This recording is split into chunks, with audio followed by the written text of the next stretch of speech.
of the 3 Lolongo abductees found dead, with city mortuary reports indicating they were killed shortly after they went missing.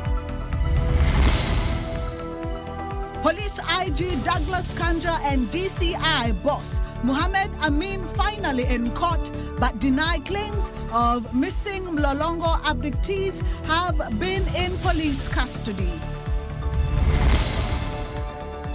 You have a case to answer. High Court now tells former Migori Governor Okoth Obado over the 2018 murder of university student Sharon Otieno. And DRC President Felix Tshisekedi skips a special EAC meeting, issues a statement vowing not to succumb to M23 fighters' demands.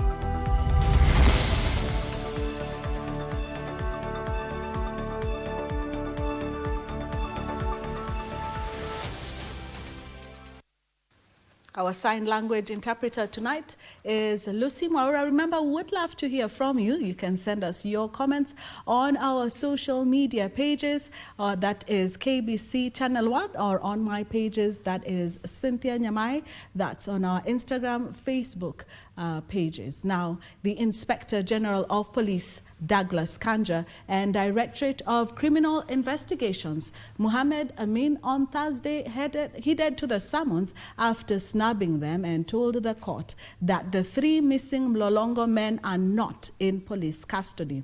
Justice Chacha Mwita was informed that the missing persons reports were officially recorded at the Athi River Police Station and they were actively investigating the matter. However, the duo said they were not in a position to comply with the habeas corpus orders directing them to produce the 3 in court, as uncertainty continued to mount on their whereabouts. We'll be praying for time. As State Prosecutor Mark Baraza was making an application, we are expecting an investigation file on these abductions, not just for the petitioners in this case. The lawyer representing IG and DCI Paul Nyamodi informed Justice Chacha Mwita that IG Kanja and DCI Amin had cancelled a summit for the East African Inspector General Forum in Kigali, Rwanda, and are within the building. The issue here was for Mr. Nyamodi. Mr. Nyamodi has told us he has his officers present. Judge Mwita was to issue his wrath. Will the duo skip this time round, ordered them to come to the courtroom and take to the witness stand. IG Kanja was the first to take to the witness stand. He informed Judge Mwita that none of the 3 missing persons had been detained by police. Let the people of Kenya know that they are safe. We have just come out of the festive season. All the people who are here enjoy the Christmas festivities and many other holidays that were in, because this country is safe. The police boss, however, told the court the National Police Service has been actively doing investigations on the whereabouts of the 3. DCI boss Mohammed Amin, on his part, revealed investigations on the 3 missing persons were at an advanced stage, and upon completion, the file will be sent to the ODPP. Ensure that the reports are conclusively investigated and the resultant duplicate files forwarded to the ODPP. My Lord, I wish to confirm that the investigations are still ongoing. The lead investigator, Paul Washira, said they will supply the recommendation report to the ODPP. My lords, criminal investigations is a process, and due to the Data Protection Act,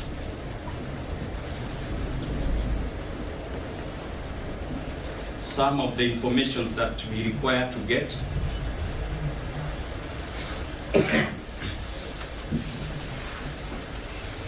require court process. The 3 Lolongo youths, Justus Mutumwa, Martin Mwau, and Karani Mwema, were reportedly kidnapped on December 16, 2024. Justice Mwita has ordered the case be heard on 12 February.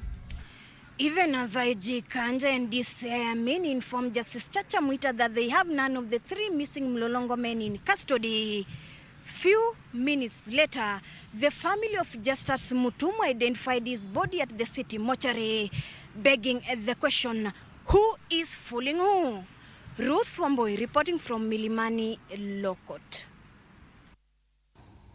Now we continue with the story where the bodies of Justice Musimi and Martin Mwau, who were reportedly abducted in Lolongo, Machakos County in December last year, have been found at the city mortuary in Nairobi. A third body found at the same morgue, suspected to be Karani Mwema, is yet to be identified. The Law Society of Kenya has meanwhile condemned the National Police Service for inconsistencies in their handling of the case involving the 3 kidnapped youths. Hours after the Inspector General of Police Douglas Kanja and Director of Directorate of Criminal Investigations Mohamed Amin appeared in court and denied the 3 missing men from Lolongo are in police custody.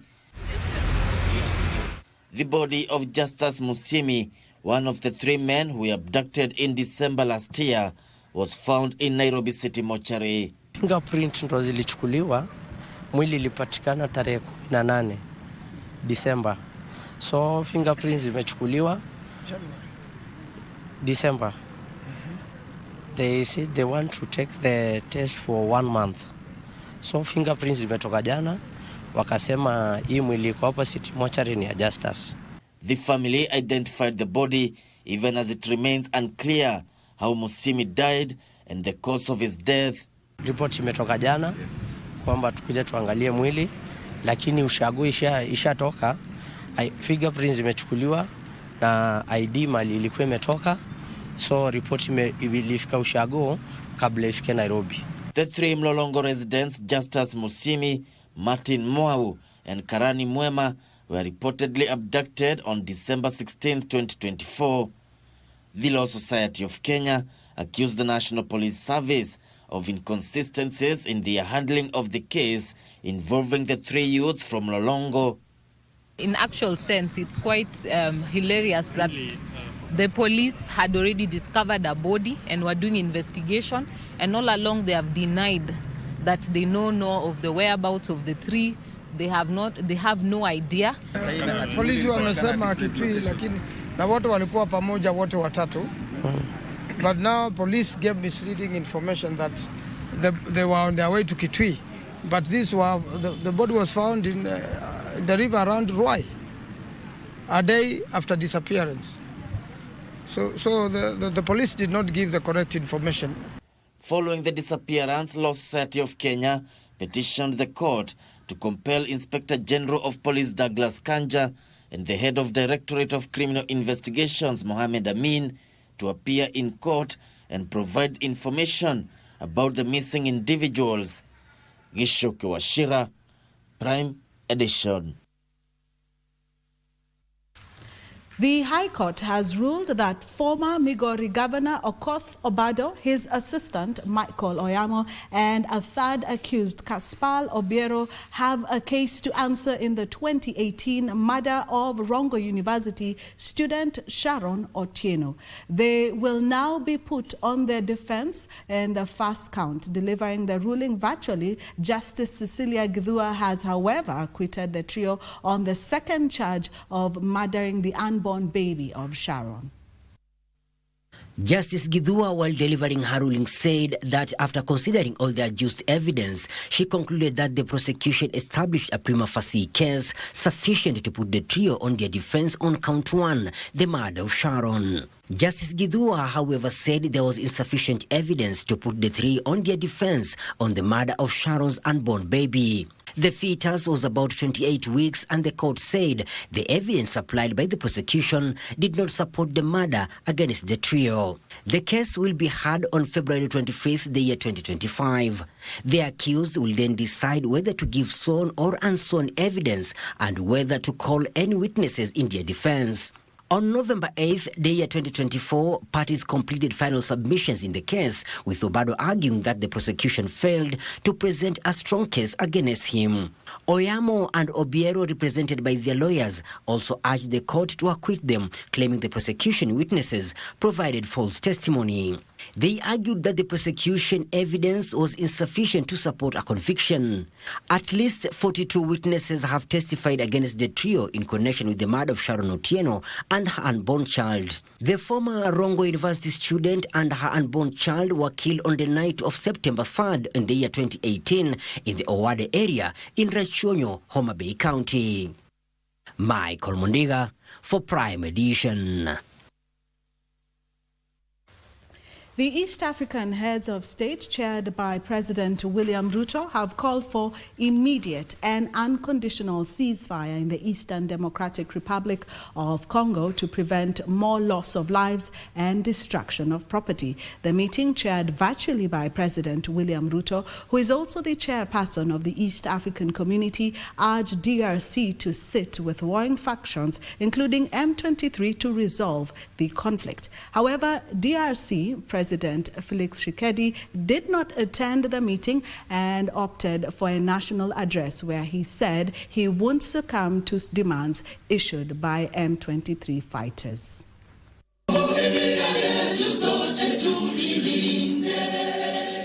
East African Community Chairman President William Ruto on Wednesday convened a virtual meeting of member states in a bid to find a solution to the escalating conflict in the Eastern Democratic Republic of Congo. Adopt the agenda.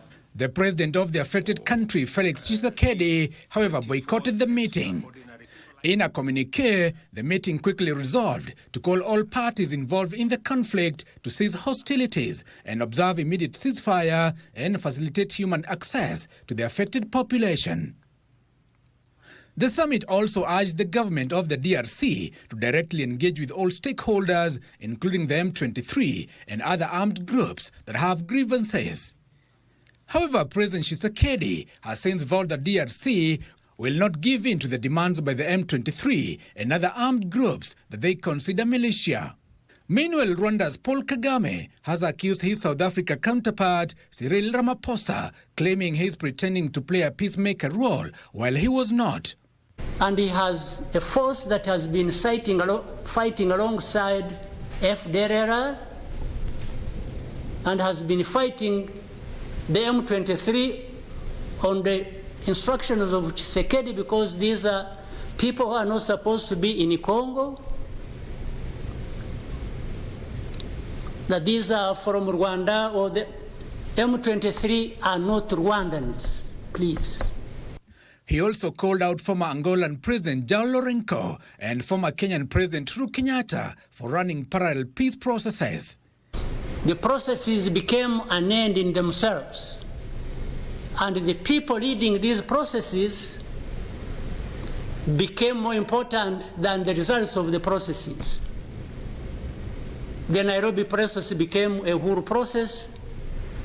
Then the Rwanda process, it's like you can't say anything that will displease President Lorenzo.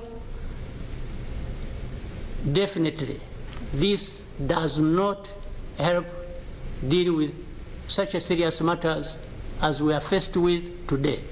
Kagame is further opposed to presence of forces from South Africa, development community nations, accusing East African nations for allowing the expulsion of the East African Community regional force. EAC is expected to hold a joint sitting with South African Development Community to deliberate on their way forward.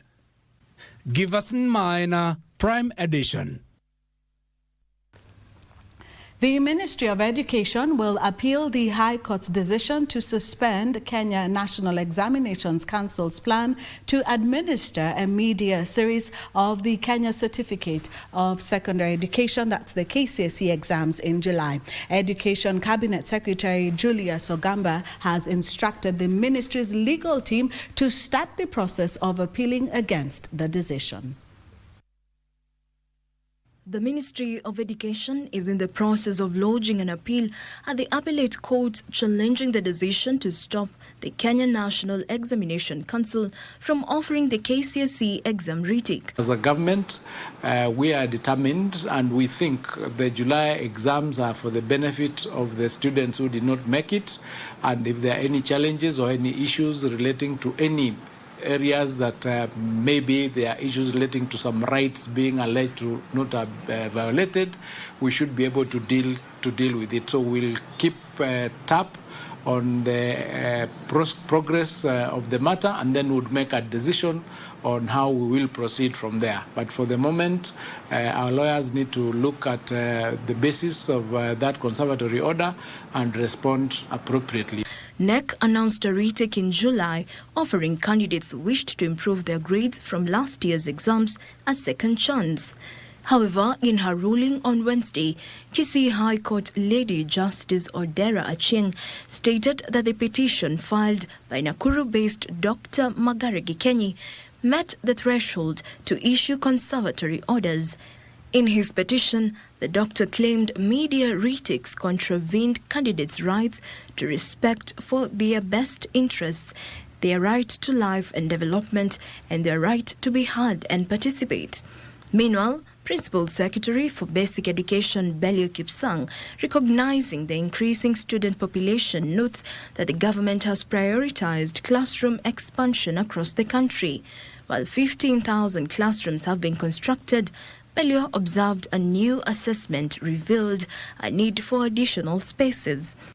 Working again with our partners, our own internal generation of resources, we are doing another 7,300 classrooms to be able to clear any caps that would have risen from schools far-flung across the country. And I want to assure all of us by March, we shall have done 18,000 classrooms as Ministry of Education. We expect CDF to have done 6,800 classrooms, which will bring us to 24,000 classrooms. The Principal Secretary was speaking at Moi Forces Academy in Nairobi, where he commissioned 6 new Grade 9 classrooms. Jacqueline Masharia for Prime Edition.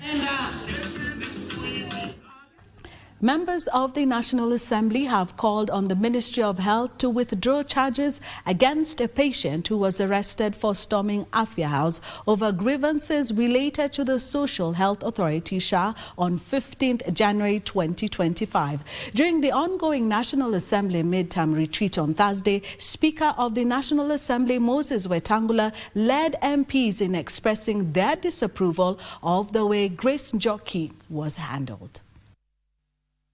On Wednesday, 15th January 2025, drama erupted at the Ministry of Health offices. This man has a child. Come sit here. He has come all the way from Kibwezi.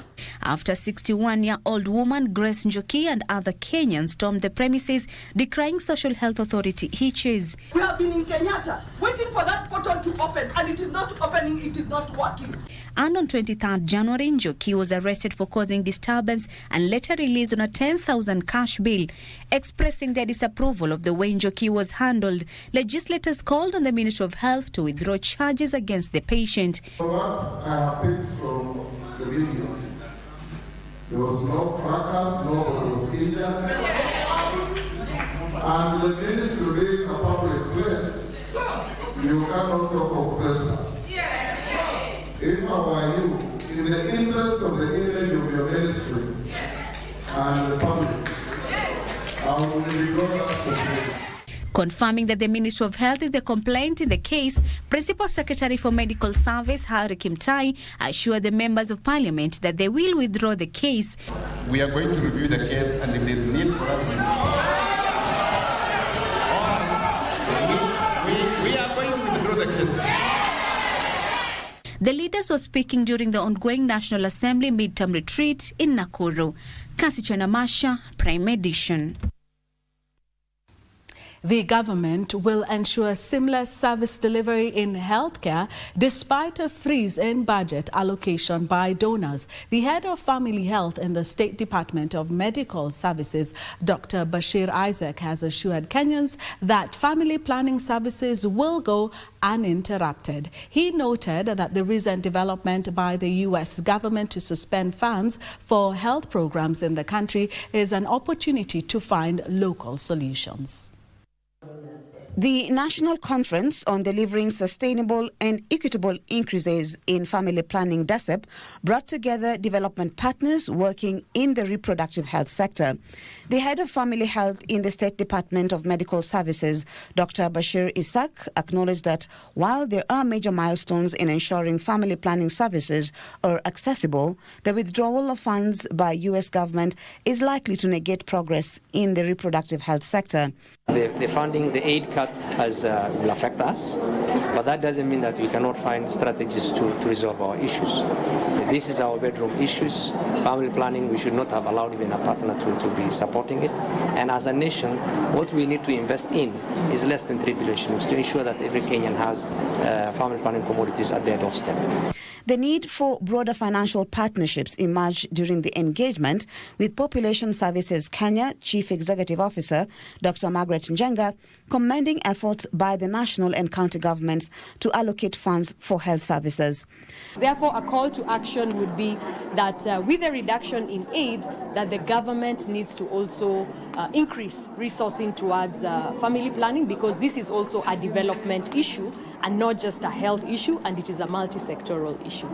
This is a wake-up call for us on the issue of donor dependency, and therefore I do see more hope than actually despair at the moment. British High Commission's Deputy Development Director Edwarda Mendonça said the UK government commits to supporting reproductive health care in the country. The UK have invested £36 million over a 6-year period, and this was addressing or supporting, I should say, working in collaboration with the government and partners like PSK in Kenya to address unmet family planning in country. So we've been working in 19 counties, as I said, very much close aligned with the county governments as well as national governments.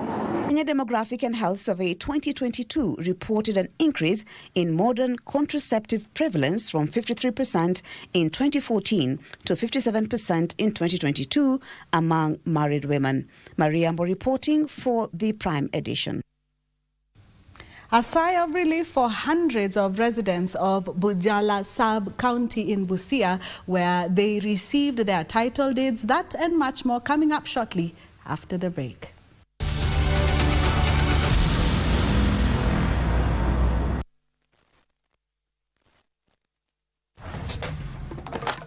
Shilingi 1,000.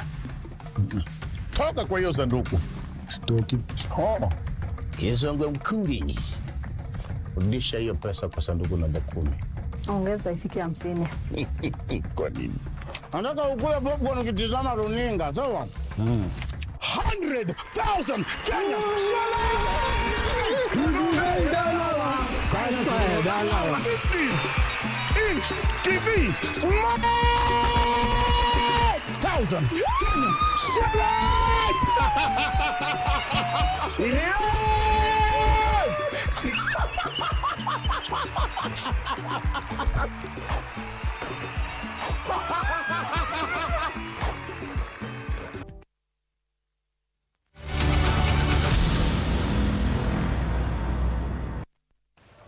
Welcome back. It is a sigh of relief for hundreds of residents of Bunyala sub-county, Busia County, who have received their title deeds from the National Land Commission. The issuance of the title deeds follow a directive by President William Ruto during his visit to the region that the documents be issued to rightful landowners in the area. Details of this and other stories making headlines in our county news roundup. According to Busia County Land Registrar Lamu Violet, the delivery of the title deeds is a significant achievement for the residents of Bunyala, confirming that so far 300 title deeds have been issued to rightful owners, despite family disputes over land administration. Hizi title deeds kupeano ni directive kutoka kwa rais, hatulipishi, bora wenyewe wamekuja na ID, copy ya ID, na wale wenye wanachukulia as beneficiaries tunaomba wafike na death certificate na barua kutoka kwa chief yenye ina introduce wale wenye wanachukua title.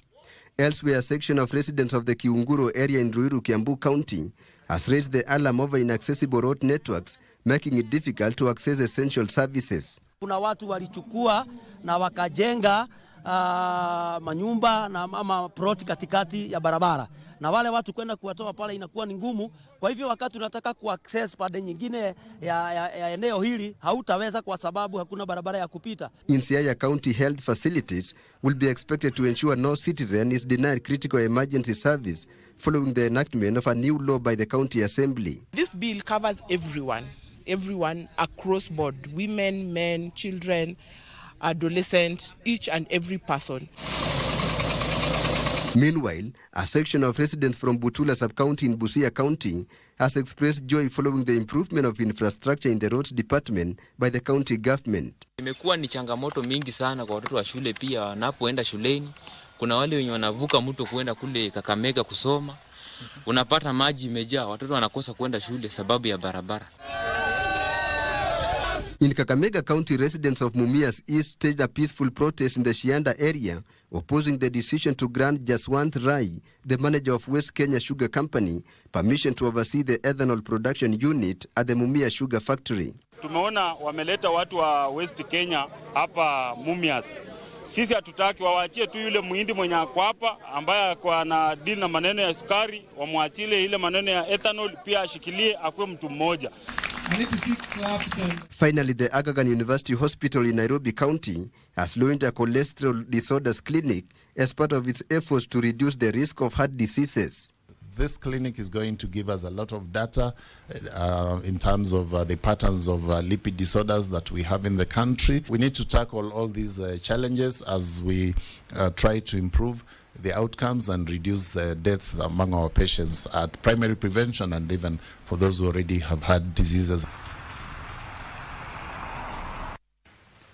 President William Ruto says the government has created over 250,000 jobs through the Affordable Housing Program. Speaking during an engagement with Kenyans in Egypt, President Ruto acknowledged the role of job creation in driving economic growth through digital jobs and programs such as the Affordable Housing Program.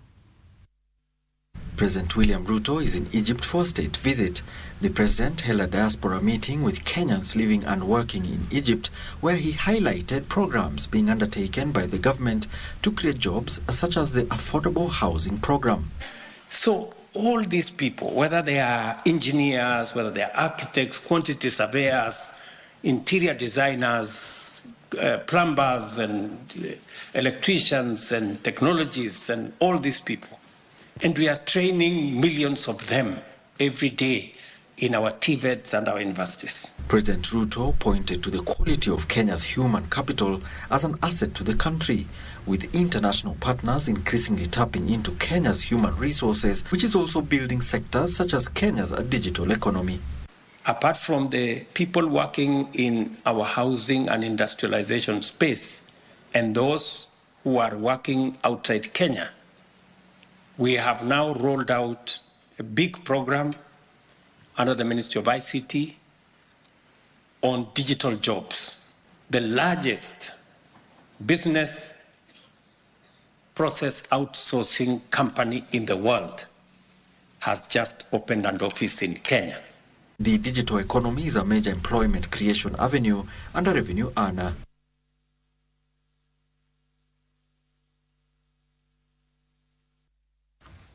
Welcome back. Now, universities have been facing a challenge where a lot of times universities, when it comes to funding, rely mostly on, if they're government institutions, the government and also the school fees that the students pay. And this has been a great challenge. And tonight we do want to talk about funding models and if there are other ways to outsource funding and how to be a little bit more creative when it comes to diversifying diversifying revenue streams. And in studio, I am joined by Professor Washington Okoth, the Vice Chancellor of Management University of Africa. Thank you so much for joining us.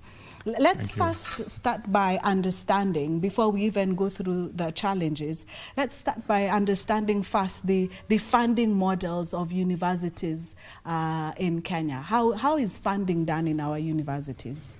Thank you very much, Cynthia. Allow me to again say that I'm Professor Washington Okoth. Yes. I'm the Vice Chancellor of the Management University of Africa, a university which is chartered by the government of Kenya. Yes. And has been in existence for over about 14 years now, and offers courses in leadership and management. Yes.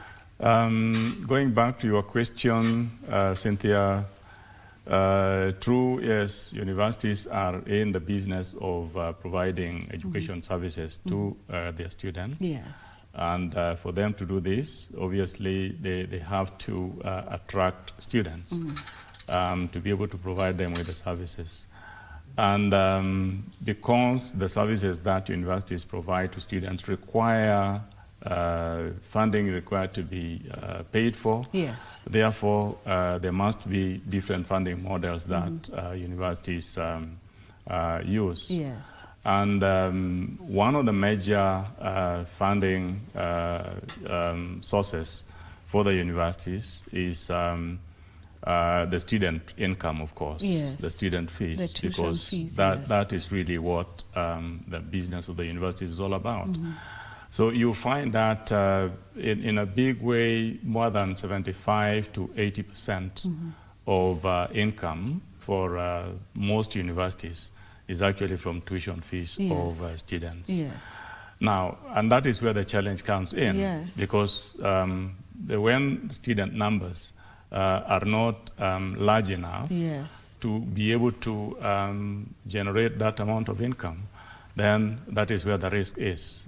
So therefore, universities have to look for different ways of funding their activities, so that even if the student numbers are low, they still have what we call fixed costs in terms of salaries, in terms of utilities, in terms of other activities which normally don't change with student numbers. So universities are forced to look for different ways of generating that income. Yes. Some of the models that a number of universities use, and because universities are in the business of providing knowledge, research is a major area, yes. which also is open to a lot of universities. And universities need to find out how they can attract funding yes. For research activities. And they can do in a number of ways, one of which is in collaboration with the industry players. Yes. They can develop proposals which can attract the interest of the industry players, and then they get the funding from there. The other models would be to engage in other non-academic activities. For example, depending on an area where a university is located in, if it's got enough sort of land, it can engage in agricultural activities, for example.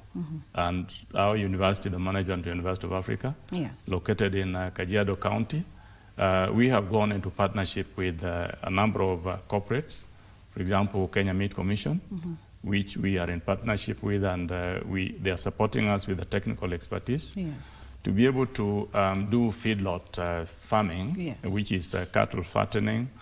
So they give us the technical expertise, and we sell the cattle yes. to them for beef and so on and so forth. And there are several other So you're sharing options yes. that unfortunately are options that we still don't see a lot of universities using.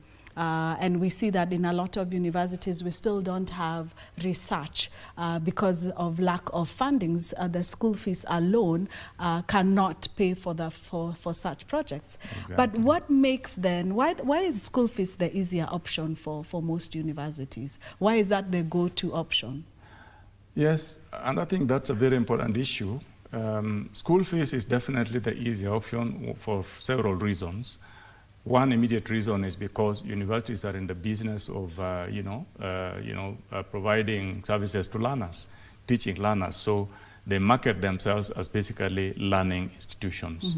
And for students to be attracted to come to the university, then they must pay for the services.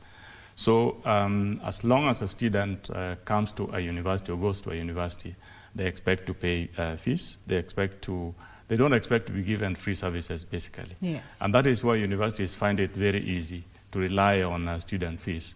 The challenge, like I said earlier, is attracting those students and then attracting having the enough numbers that can meet the cost. Exactly, that can meet that cost. Yes, yes. And just explain to us, because of the experience that you have, how do other universities do it? Because we see universities, say like Harvard, who are very big, for example, when it comes to research. So apart from just educating the students, they have under them a lot of research and have discovered so much, even when it comes to science and IT. What is their funding model? Yes, and I think it's good that you've mentioned Harvard. Harvard is in the US. A number of universities in the US, in the UK, those developed economies, they are very, very stable. Yes. And for a number of reasons. One, that they've been there for a long, long time. Yes. And two, some of the policies and laws in those countries actually kind of make it attractive for investors, for philanthropists to support, those universities. In the US, for example, if an individual, a philanthropist, kind of contributes to charity, to community initiatives, to university initiatives, that contribution is tax-free. Yes. So there's a kind of a benefit, and therefore there is a reason for somebody to want to invest in that kind of initiative in universities. And Harvard and the likes of those universities in the UK, MIT and so on, in the US, they are leveraging that because they are able to attract, philanthropists. They are able to attract investors who know very well that whatever they spend or invest in those universities will not be taxed. Yes. That is the opposite of this country. Yes. We don't have those kind of incentives. We don't have those kind of laws. In Kenya, you have to pay tax, whether you have donated to charity, whether you have, a supported university or an institution, and therefore, out there it is more attractive than it is here. Yes. And that is how Harvard and the like, kind of specialize in those areas.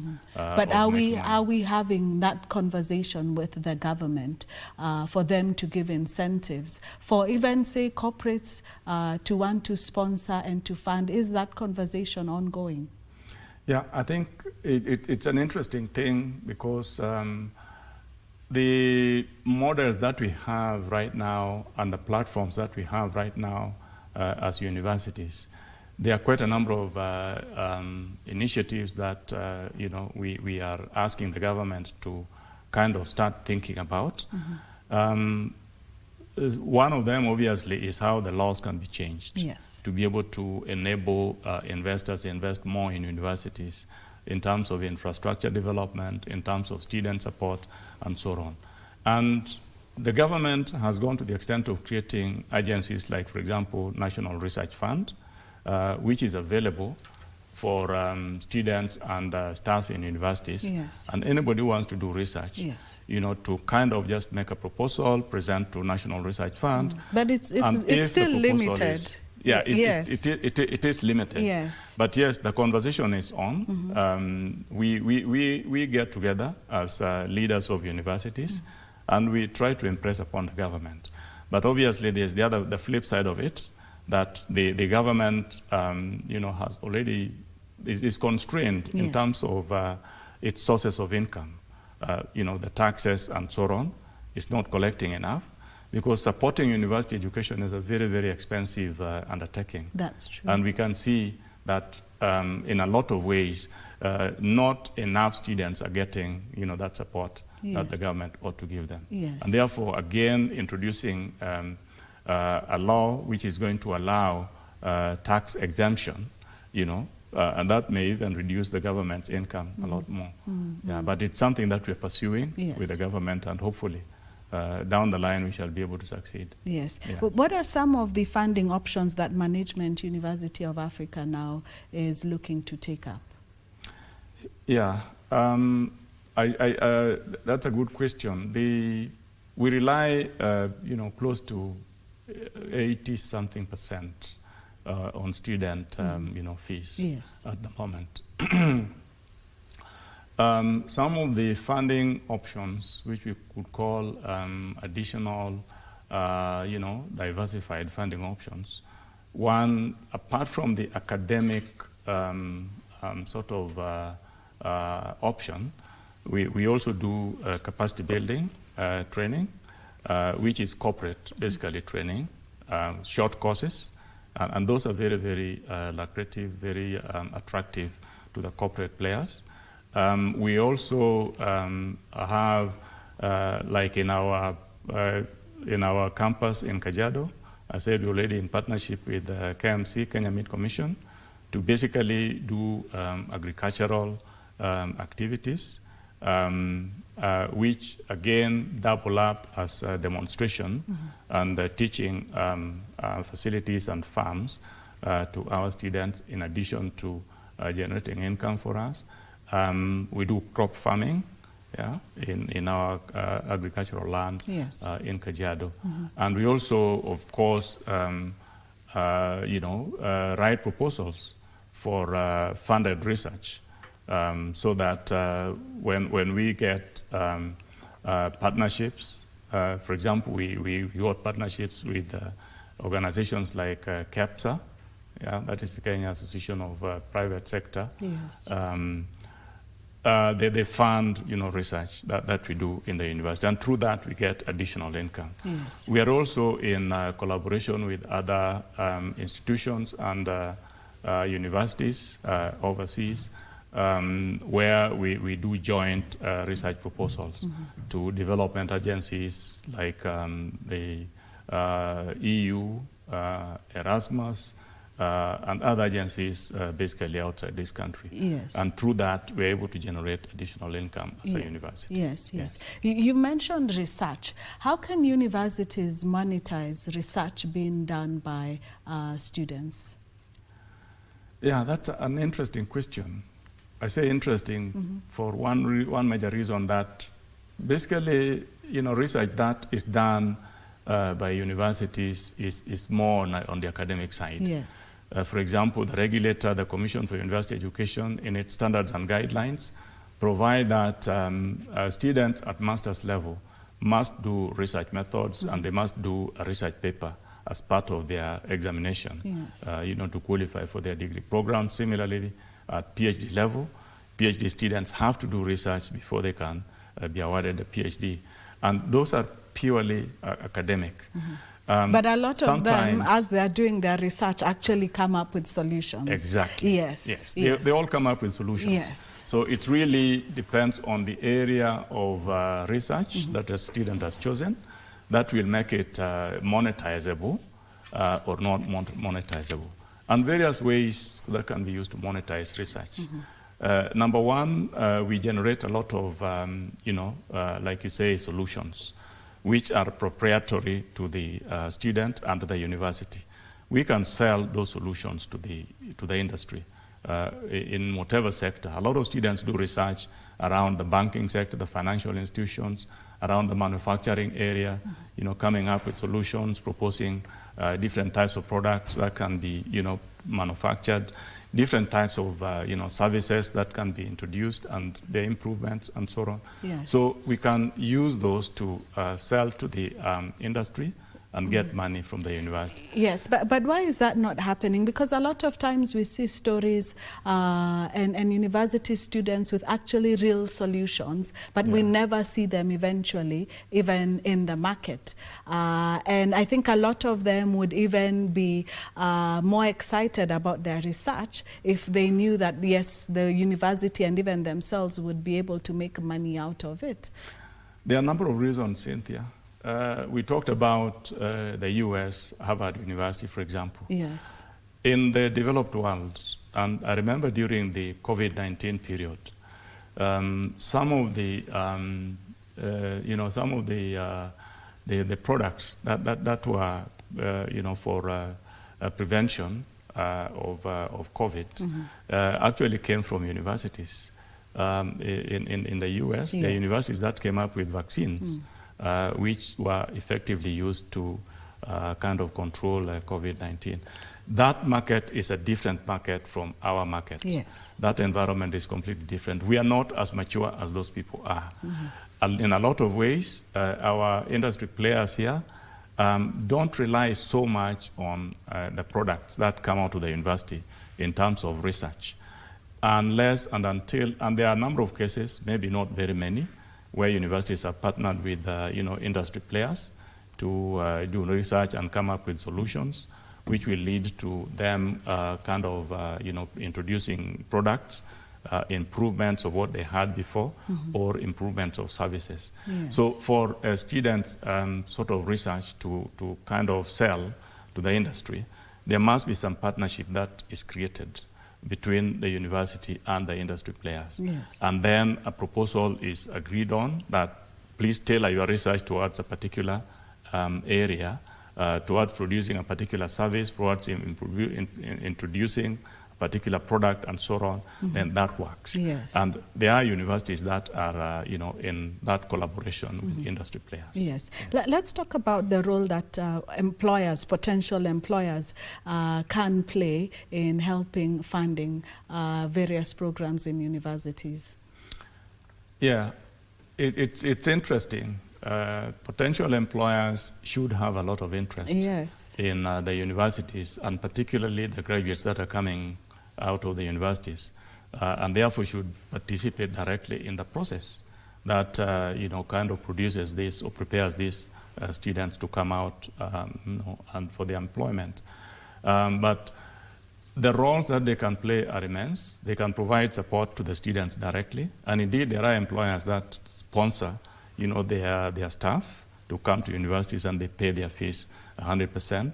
There are employers who partner with universities to develop infrastructure, for universities. In our universities, we have some buildings which are actually named after individuals who helped us, develop them. So that kind of partnership also works. Universities have endowment funds, which philanthropists contribute to, businesses contribute to, free of charge. That is another area to make sure that universities are adequately endowed with the funds to support. And those endowment funds are actually used to support needy students. In our university, we have an endowment fund which is contributed to by the philanthropists in the industry, by the businesses and so on and so forth. And we use it whenever we recruit students who are not able to pay their fees and they can prove that they cannot pay their fees, then we give them scholarships, using those endowment funds. And that becomes very, very, supportive, to the needy students. Yes. Yeah. And how about also innovation centers in universities? Yes. Universities are, first of all, a university has got three main mandates. Number one, the universities exist to teach students or to teach the learners. Number two, they exist to carry out research. And then number three, they exist to engage in community development. So the second option is research. And research is aimed at creating new knowledge. And new knowledge can be used, in different ways to create innovations. And therefore, innovations are very, very important, and innovation centers are very, very important in universities, because that is where universities can guide their students through a systematic process of harnessing the students' ideas and taking them through the process of even modeling by creating prototypes of either products or services before they can end up into a commercialization sort of stage and then be released into the market as innovations. And this has happened. In our university, our students have come up with innovations. In the financial sector, there are financial systems which our students have actually come up with as innovations, which are currently being used. And also in other sectors, even in health sector, we have students who have come up with innovations in those areas. You've really spoken about research and innovation. Yes. So you would say that it is important for universities to even hold what we see, especially in Western universities, with like Innovation Week in their universities. How important is it?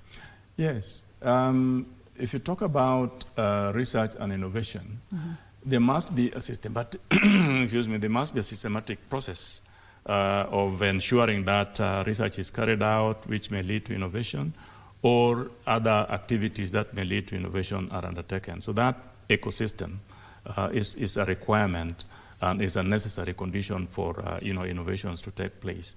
And having innovation weeks is one of the ways to ensure that there is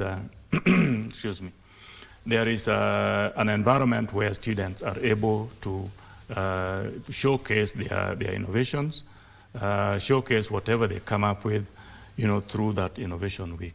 And we have that in our university. In fact, in another 2 weeks or so's time, right in the middle of the month of February, which is next month, we are going to have our innovation week, followed by a conference where research output is disseminated. Yes. And during that innovation week, basically what happens, our students pitch, their innovations to a panel, panelists who then judge the type of innovations, what they are calling innovations, at what stage they are, and then after the judgment, then we guide them on how to now proceed to the next stage. Yes. Some of them are still at idea stage, some of them are at prototyping stage, some of them are at analysis stage, some of them are at maybe commercialization stage. So depending on the stage of innovation at which a student has reached with his idea, we guide them because we have those expertise within the university. And importantly, we also invite industry players, to come and also, judge the kind of innovations that the students are coming up with, so that they can tell if they are relevant to their situations in their industries, in their sectors, and so on. Then they can also guide the students on what to do with them. Yes. And we provide support to the students. When we see there's an idea which is viable, we provide support to the student to develop that further, because we have an innovation and incubation center in the university where we have the whole set of systems that we use to aid the students or guide the student to develop his innovation further. I have to ask, even as we come to the end of the interview, the challenges that you've mentioned when it comes to funding, and I'm wondering, is a university a viable business in Kenya? That's a very interesting question. Like I said earlier, Cynthia, universities are in the business, let me call it business in quotes, of providing, learning Education, services education to their, major clients who are the students. And the art of providing that is really a business in itself, because what is a business? A business is an entity that provides services, that provides products, to its clients. Yes. Basically, that is what a business is. Yes, I see where you're taking this. In terms of viability. That it's more about educating and not so much making money. However, so let me rephrase the question. Yeah. Is this business really one where you're able to completely meet your costs and perhaps then make profit, which is required for sustainability? Exactly. and that is why I was defining the business Yes. as a service or a product sort of, oriented entity. And a university provides services to its clients who are the students, and they have the products in terms of programs, in terms of, other, knowledge-based, products that it provides to the students. Yes. So they must be provided in a cost-effective manner. Exactly. So therefore, a university must be a viable business. A university must be able to manage its costs. It must be able to generate or develop strategies which can enable it to sustainably provide the services to its clients, which are the students. It must make sure that it is actually making profit or surplus at the bottom line, because it has got the costs that it has got to meet. It has got lecturers to pay, it has got staff to pay, it has got students to take out and in sort of tours and so on and so forth. So a university must operate as a viable business. Yes. So and the extent to which it is viable, that varies on the management style. It varies on the type of university, and we have private and public universities. Yes. We know very well that public universities are funded from the exchequer, from the government. Yes.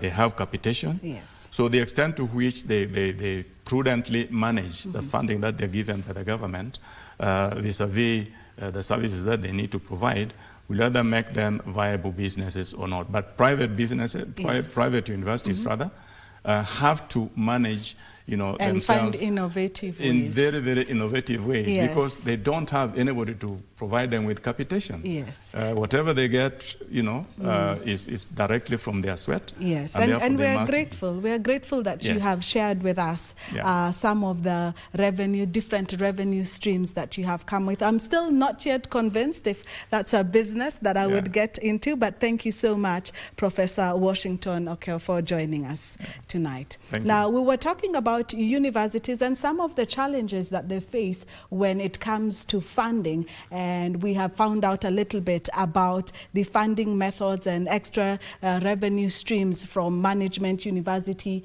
of Africa.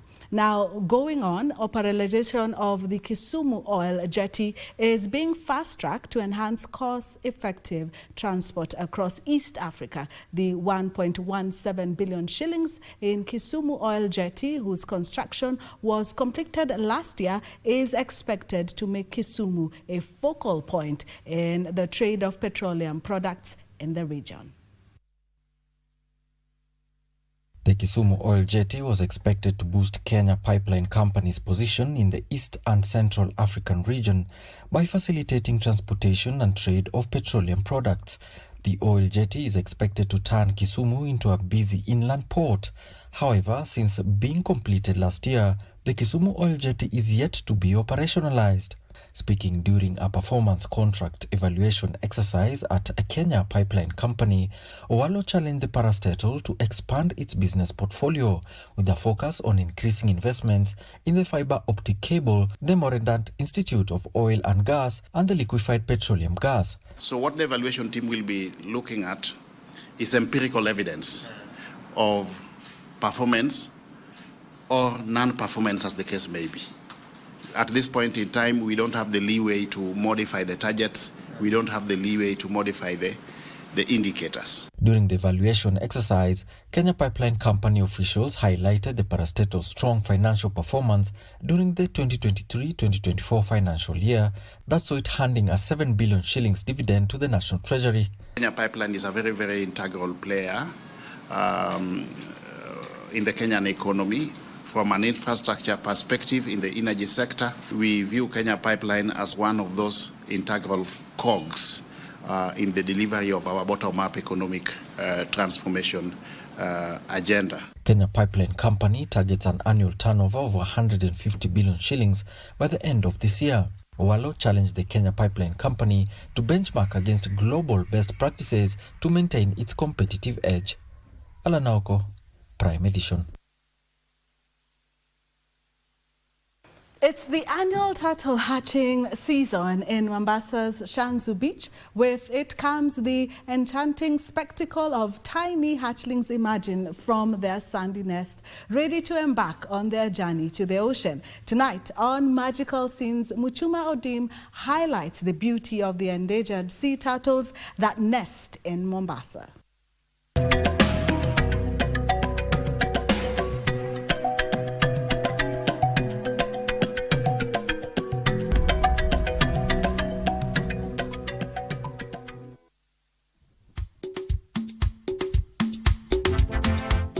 As the sun begins to dip below the horizon, casting a golden glow over the pristine beaches of Shanzu in Mombasa, a remarkable event unfolds that captivates the hearts of locals and tourists alike. From the majestic green turtles to the elusive hawksbill, these creatures have chosen Mombasa's idyllic Shanzu Beach as their breeding ground, where they dig nests in the soft sand and lay their eggs under the pale moonlight. In the evening, the first signs of movement are detected on the sand. A small crack then appears, and with a determined effort, the first hatchlings emerge, their tiny flippers flapping as they impulsively make their way toward the shimmering waves of the Indian Ocean. Na hapa tumeshagundua kwamba continental ni mahali ambapo mayai yakishakuja kutagwa yanafanya vizuri sana. Mara nyingi huwa ni 99%. Mchanga wake ni mzuri zaidi. Mchanga wa hapa continental ni mzuri zaidi kushinda hata Mtwapa na Nyali.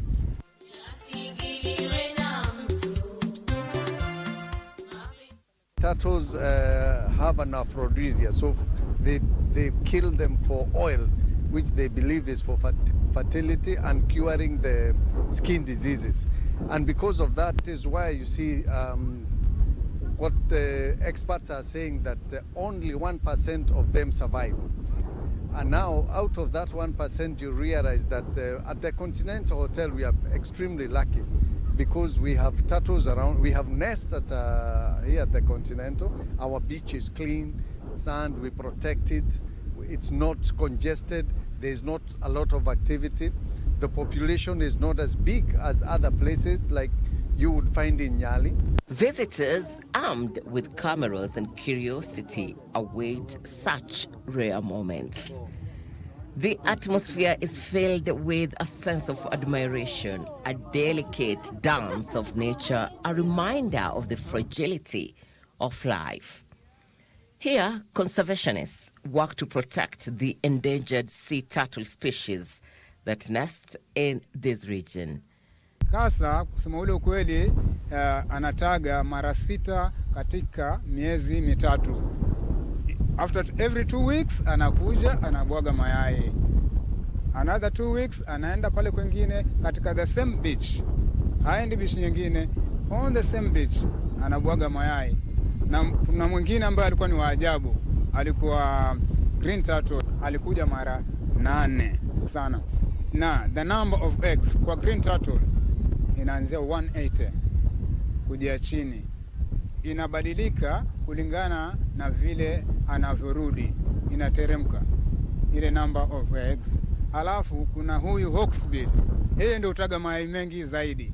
Yake ni madogo lakini mengi, 240 kwa nesti moja. Amekuja usiku moja anakubwagia 240, alafu inateremka chini. The environmentalists educate the crowd about the importance of protecting these creatures. Pale mahali huwa tunavingirisha wio ama vijiti, tunaweka alama kwamba pale kuna turtle nest. Hapaguswi, hapafiki mtu, na huwa tunafanya nini? Patrols, day patrol. And by the way, the turtle hatching experience in Shanzu is not just a spectacle. It is a call to action. With the ongoing threats of climate change, the survival of these ancient mariners hangs in the balance. And so, by participating in conservation efforts, you can contribute in protecting these remarkable creatures for generations to come.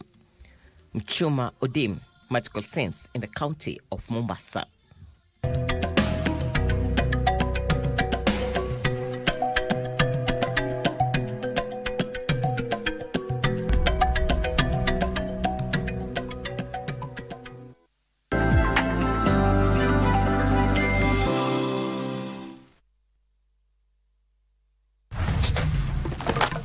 Shilingi 1,000. Toka kwa hiyo sanduku. Stoki. Oh.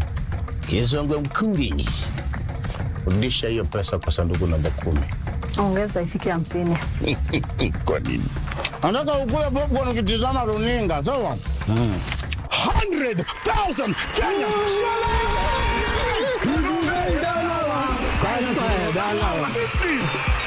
Inch TV. 1,000 Yes!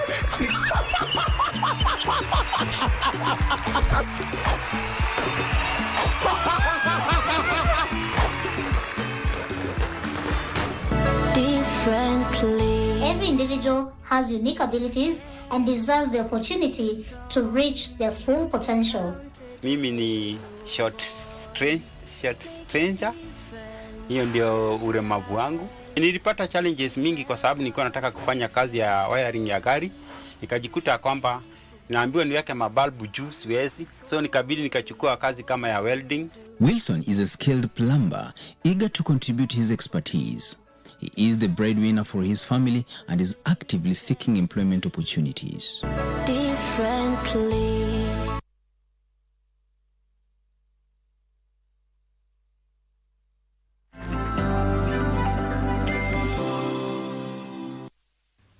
Welcome back.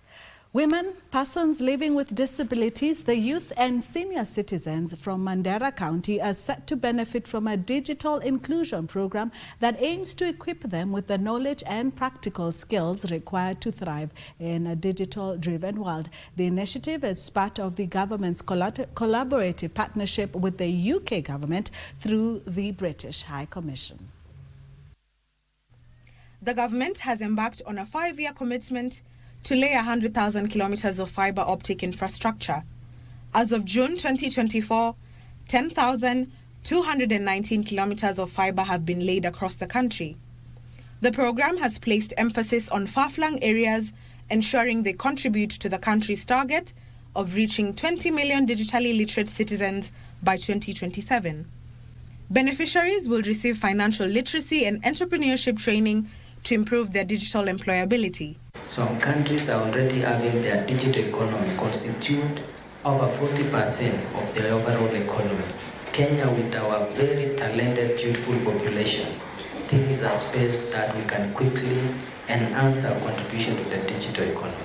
The project provides foundational digital literacy skills to farmers and other citizens to enable them to use digital tools and platforms to access and use information on markets, credit, insurance, and extension services, and in turn lead to increased productivity and improved livelihoods. Players emphasized the need to create a conducive environment for businesses to thrive within the digital space, calling for collaborative partnerships with the private sector to ensure equitable access to digital resources. It is our collective responsibility to ensure these resources are utilized effectively.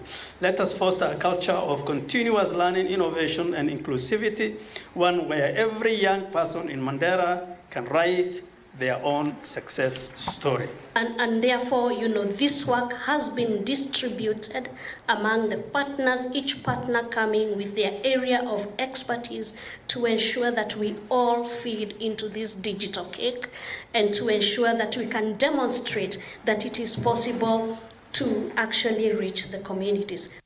Ndutamo Kami for Prime Edition.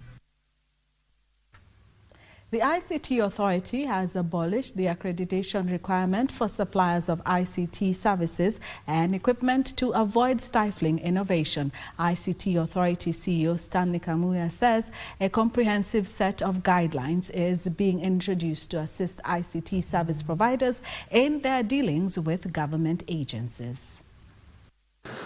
A public participation process for the ICT Authority Bill 2024 has proposed that the accreditation requirement for ICT suppliers be scrapped. The ICT Authority says the decision was adopted after consultations with stakeholders who argued that the policy hinders innovation.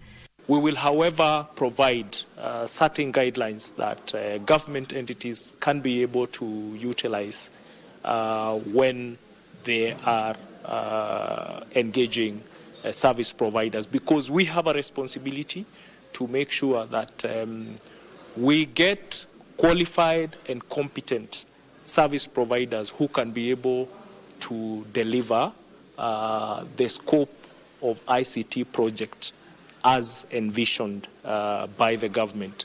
The bill also seeks to harmonize and standardize ICT systems used across governments for service delivery to ensure a seamless integration of technology. Additionally, the ICT Authority will adopt a unified approach to ICT infrastructure development, ensuring better coordination among government agencies to minimize cases of damage of critical infrastructure during construction of projects. Any other agency that is doing development of infrastructure, be it in energy, be it in water, be it in roads, provides an allowance for ICT facilities. So then, this will make it much easier for ICT service providers to be able to move in and deploy digital infrastructure. The buildings should be ICT ready. The roads should have, when they do the civil works for the roads, we should also construct ducts. Kamanguya emphasized the need to sensitize the public on existing laws, including the Computer Misuse and Cybercrimes Act and the Data Protection Act of 2019, to keep up with the evolving technology landscape. We need to do a lot more sensitization of how to behave online, what to do within the law and what not to do within the law. The ICT Authority Bill 2024 offers a mix of potential on Kenya's tech startups and innovation system. While the bill is still in its infant stage, the members of the public are being urged to make their submissions to ensure the bill addresses the diverse needs of all sectors of society. Wairi Mujenga for Prime Edition. Thank you, Wairi Mujenga, for that story. Kenya Okoth Limited, that rebranded to Africa Mega Agricorp PLC, shed 10% of its share price to 63 shillings a piece, leading to the top 5 losers at the Nairobi Securities Exchange. On the other hand, shares of Transcentury, East African Cables and Home Africa all recorded gains for the second consecutive day. Kenya Orchards Limited notified shareholders and the general public that it was changing its name to Africa Mega Agricorp PLC effective from today. And at the Nairobi Securities Exchange, its shares led the list of those whose price declined after the firm's stock shed 10% to close for trading at 63 shillings apiece. The other top losers were Car and General, Unga Group PLC, Centum Investments and Eagers Limited. On the other hand, Transcentury, East African Cables and Home Africa extended their gaining streak for the second consecutive day. The top gainers were led by Kakuzi, whose share price gained 9.87% to 434 shillings apiece. Home Gainers was the other firm in the top 5 gainers list after its stock appreciated 9.52%. During today's session, both the volume of shares traded and the turnover dropped from yesterday's 29 million shares, valued at 549 million shillings, to 22 million shares worth 244 million shillings.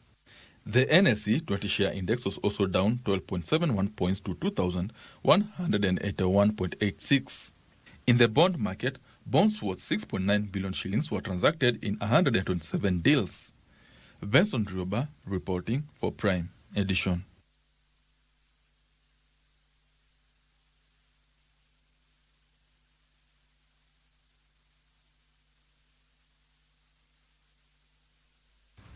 A range of Coca-Cola products have been recalled in the UK after the firm's bottling partner said it had identified elevated levels of a chemical called chlorate. Cans of Coca-Cola Originate Taste, Coca-Cola Zero Sugar, Diet Coke and Sprite Zero sent to the cafes and restaurants are being withdrawn. Details of this story and others in our international business roundup.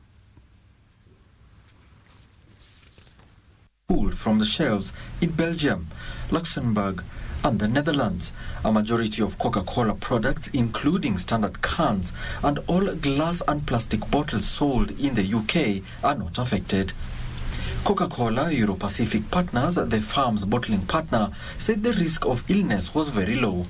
The higher levels of chlorate were discovered during routine testing at the company's production facility in Ghent, Belgium. Coca-Cola said at the time just 5 product lines had been shipped to Britain and that they had already been sold. Chlorate can be produced when chlorine-based disinfectants are used in water treatment and food processing. Elsewhere, US President Donald Trump has signed a legal settlement that will see Facebook and Instagram owner Meta pay out roughly $25 million. President Trump sued the social media giant and its chief executive Mark Zuckerberg in 2021 over the suspension of his accounts after the 6th January Capitol riots that year. In July 2024, Meta lifted the final restrictions on President Trump's Facebook and Instagram accounts in the lead up to the U.S. presidential elections. Around $22 million of the settlement will go to a fund for Trump's presidential library. The balance will be used to cover legal costs and other plaintiffs who signed on to the lawsuit. Finally, SoftBank is in talks to invest up to $25 billion in ChatGPT owner OpenAI, as the Japanese conglomerate continues to expand into the sector. SoftBank could invest between $15 billion and $25 billion directly into Microsoft-backed OpenAI, some of which may be used to pay OpenAI's commitment to Stargate. Stargate is a joint venture by Oracle, OpenAI and SoftBank that plans to invest up to $500 billion to help the United States stay ahead of China and other rivals in the global AI race.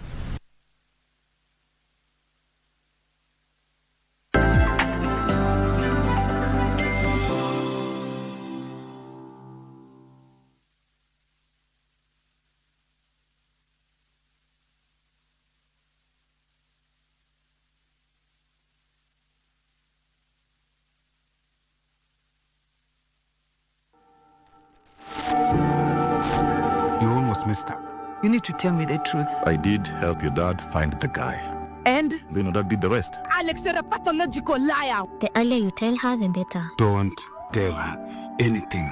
Nili notice anategea hizo pesa zako za insurance. Joshua si mtu mzuri. I have to give it to you. I'm not sure whether you're not greedy or you're just not ambitious. Mind your business. Kama ile gani ilipatikana sile ulitumia, ilitoka wapi? Hebu waambie kuhusu ile gani yenye ulinunua after Jabali ameatakiwa. What?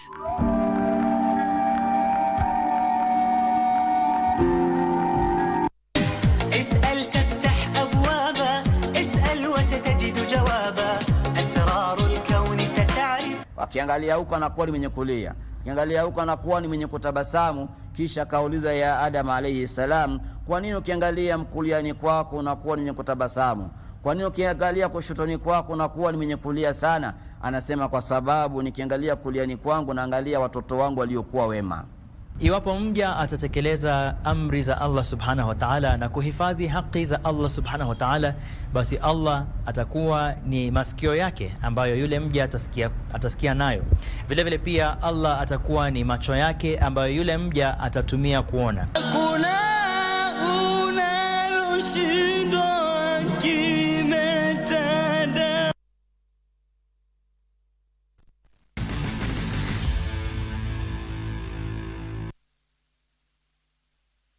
The government is keeping a keen eye on the governance of sporting federation in the country as it drives its agenda of ensuring that a big chunk of available talent in the country is tapped and nurturing at the right time. Cabinet Secretary for Sport Salim Vuria says that without the proper running of federations and transparency, there can never be growth of talents to keep up with the rising global competition in the sporting industry. As more lady rally drivers continue to find their way into local, regional and global competitions like the WRC Sapphire Rally Kenya, the government is keen to ensure that more sportsmen and women get the chance to put their talents on show in all the disciplines. It's an honor and a privilege to be able to fly the KCB flag high, to be able to be part of this amazing family of rally drivers and just amazing people. The hosting of the WRC Sapphire Rally Kenya, African Nation Championship and the Africa Cup of Nations is part of the government's plan to ensure more sportsmen and women get the chance to compete against the best. And for that to continue, all federations must be run in a proper and transparent manner. If we want to make this event more successful, we need to have institutions, that are more transparent, are more accountable, and therefore we will be working around with the federations to see how we can strengthen their capacity of oversight, but also become more transparent as we mobilize resources across the board. You've realized that the amount of money that is going to WRC has significantly dropped, courtesy of good governance that has been oversighted by government. CS Mvurya emphasized on the need for the youth to be given a chance to contribute, especially during sporting events, as KCB pumped 209 million shillings into this year's WRC Safari Rally Kenya, set for the 20th to 23rd of March in Nairobi and Naivasha. This WRC and any other competition is enabled by a peaceful and a very stable environment. In an environment of conflict, you cannot have these competitions. The WRC Safari Rally Kenya will be flagged off in Nairobi before heading to Kasarani for a spectator stage. Then drivers will head to Naivasha for 3 days of tough competition. We will continue to work with yourselves to make sure that we've integrated ESGs in everything that we do in WRC. And we had adopted SDG 13 on climate action, and we've allocated 1 million shillings to prioritize environmental conservation through tree planting and targeting 300 trees just for this particular event.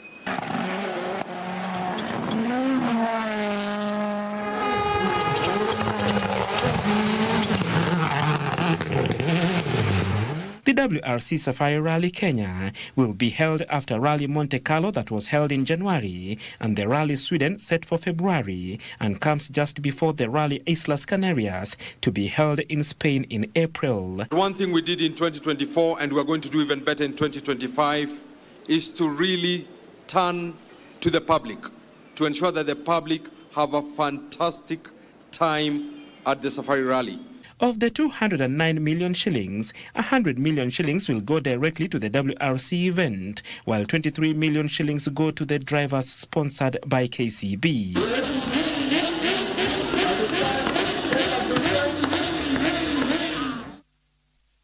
The three host nations for the African Nations Championship have impressed in their preparation progress, with Tanzania being the latest nation to have CHAN officials tour their venues. The postponed African Nations Championship will be held from August 2nd to 30th in Kenya, Uganda and Tanzania. Chairman of Kenya's local organizing committee for the Africa Nation Championship, Nicholas Musonye, and CEO Mike Robar concluded their tour of Dar es Salaam and commended Tanzania for the progress they've made on their facilities. Nina matumaini kwamba wakati wa CHAN hatutakuwa na matatizo. Uwanja iko shwari, kila kitu inatayarishwa kulinganisha ni yule CAF wanahitaji. Kwa hivyo mimi nimefurahi sana kama mmoja wao pamoja CHAN na AFCON kuona kwamba Watanzania wamejitahidi kufanikisha ile mahitaji CAF wanataka.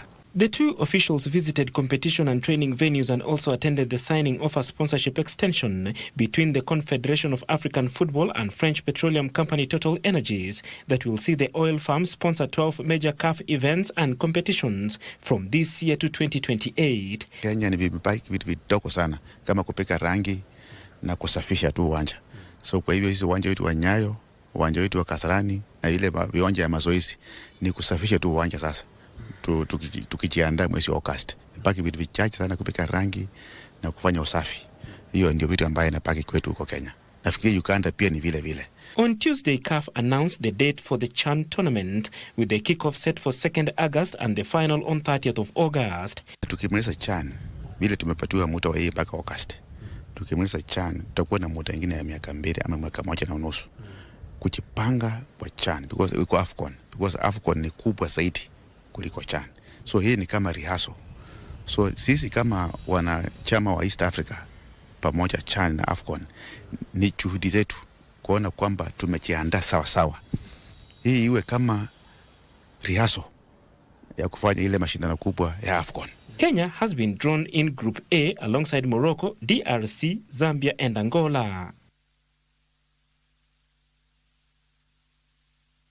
Kenya Forest Service cruised to a dominant 3-0 victory over the National Youth Service in the Kenya Volleyball Federation National Men's League match played at Nyayo National Stadium. The match ended with a set scores of 25-19, 25-16 and 25-19. In another thrilling encounter, Trailblazers Volleyball Club asserted themselves as strong season contenders by defeating Nairobi Prisons in straight states. They won 25-20, 25-19, 25-20 to solidify their position in the league standing. Elsewhere, Kenya Defence Forces KDF secured their second win of the season, overcoming Administration Police of Kenya to 3-0. The match ended with a set scores of 26-24, 26-24 and 26-20. KDF will face Mount Kenya Base Yetu in tomorrow's fixtures.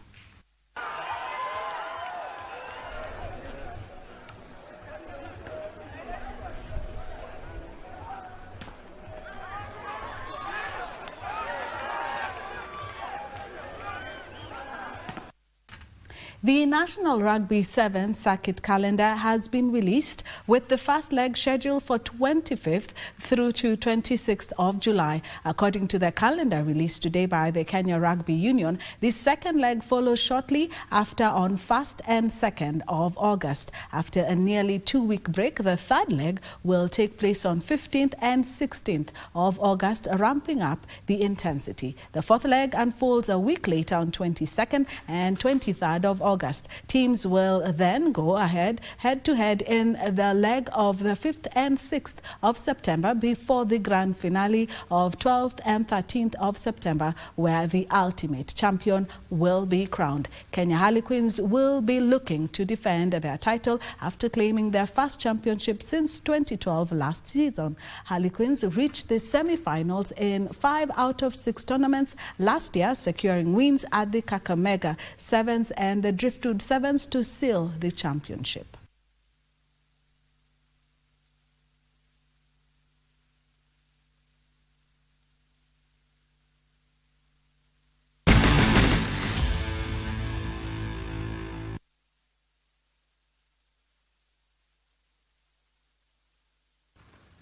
We now come to the end of the bulletin.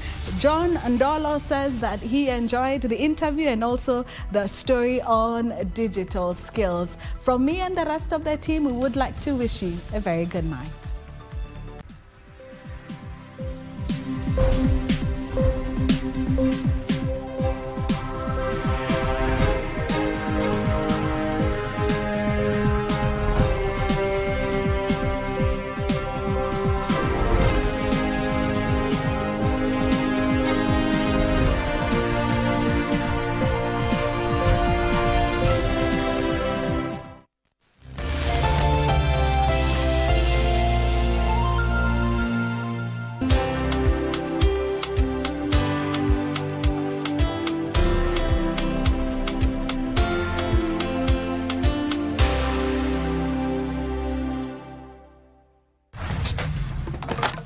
Shilingi 1000 Toka kwa hiyo sanduku.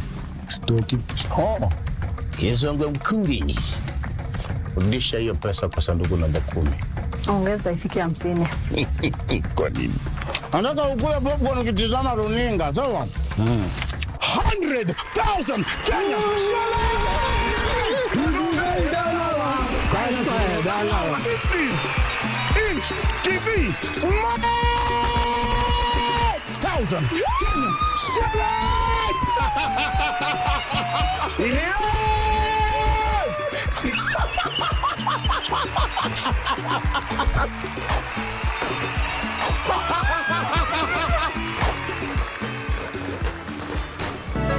Differently. Every individual has unique abilities and deserves the opportunity to reach their full potential. Mimi ni short stranger. Hiyo ndio ulemavu wangu. Nilipata challenges mingi kwa sababu nilikuwa nataka kufanya kazi ya wiring ya gari. Nikajikuta kwamba naambiwa niweke mabalbu juu, siwezi. So nikabidi nikachukua kazi kama ya welding. Wilson is a skilled plumber, eager to contribute his expertise. He is the breadwinner for his family and is actively seeking employment opportunities. Differently.